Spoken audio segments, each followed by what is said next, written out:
All right, we got a Fox News alert now. You have new terror threats this holiday season. Yes, we're in the middle of it. Terrorists now calling for attacks on our rail system and ISIS fanatics threatening to target Christmas markets. So what are we going to do to combat this ideology and keep Americans safe? Because, again, they telegraph it, and oftentimes they do it. Congressman Mike Gallagher served 2 terms in Iraq. He's a Marine and a commander of intelligence teams where you're on armed services as well as Homeland Security in the House. So, Congressman, you hear about the going after rails. These aren't hollow threats. They say they're going to start using vehicle attacks. They started with Nice and haven't stopped. So what do you do? Yeah, I think, well, that's an important point. When you saw in the months leading up to Nice, Berlin, at a crowded Christmas market, and even in New York, was ISIS advertising in its online magazine, Dabik, with pictures of vehicles saying, mow down the infidels and the crusaders. So the first thing we have to do is take this threat very seriously. But I also think, so that magazine's name has since changed from Dabik, which refers to a city in Syria, to Ramia, which refers to Rome. That itself illustrates the problem we face,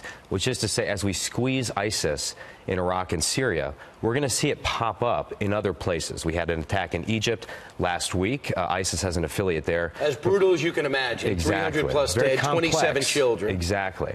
But particularly, this is the largest mobilization of foreign fighters in human history. So as these foreign fighters return to their home countries in Western Europe, we're going to be dealing with this. And towards that end, I chair a task force on denying terrorist entry in the United States as part of the Homeland Security Committee. And we've looked at all the pathways through which terrorists could get into this country.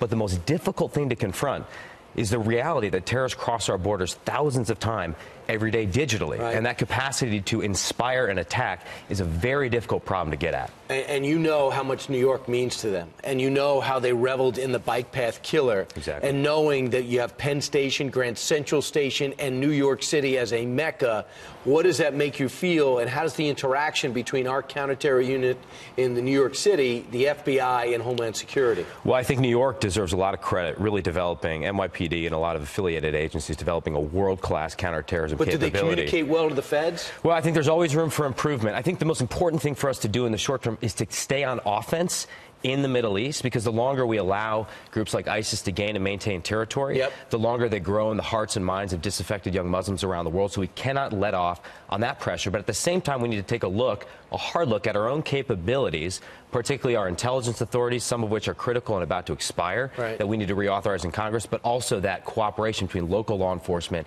and federal law enforcement. But in every case, we have this narrative of a lone wolf attack. But what we've seen in all these cases is often it's not a lone wolf. These are people that were on the system and had popped up onto the radar for whatever reason, but they fell off because law enforcement didn't want to continue the investigation, or because people in the local Muslim community did not want to report their activity.